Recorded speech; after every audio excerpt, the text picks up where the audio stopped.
we go to the final part of our testing. We have an onboard charger, 6.6 kilowatt onboard charger. And this onboard charger is air-cooled and IP67, output 540 volt, input 220 volt AC. We can see the OBC is here, and we have a AC charger pipe here.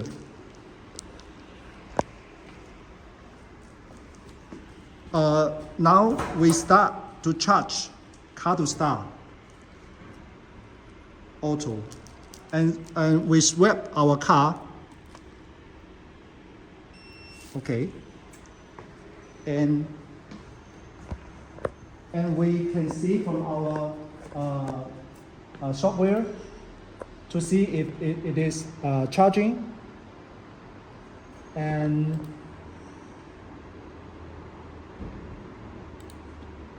it's not in charging. We turn on the system. Now we can see when the power is on. Now it's in charging. The charging current is 6.4.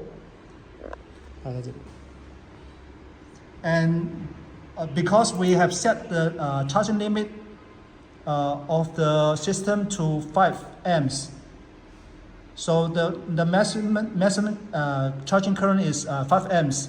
We also can see in on the software on the DBC.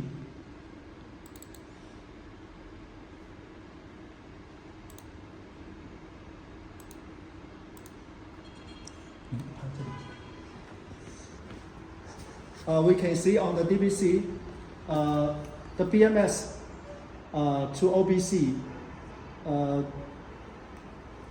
allowed charging current is 5 amps, and if we change the VCU setting, the BMS setting to, for example, 8, let's see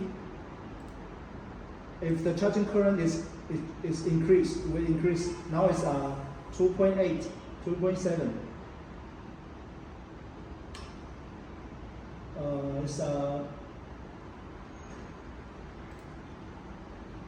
We can see from here the allowed charging current already changed to 8.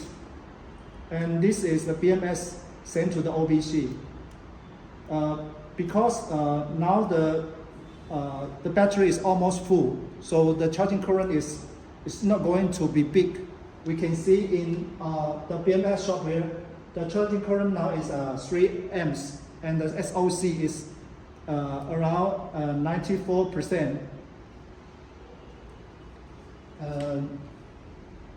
We also can see the OBC schedule in the DBC, output voltage and the temperature, and also the OBC is sending to the BMS the CC and CP limit.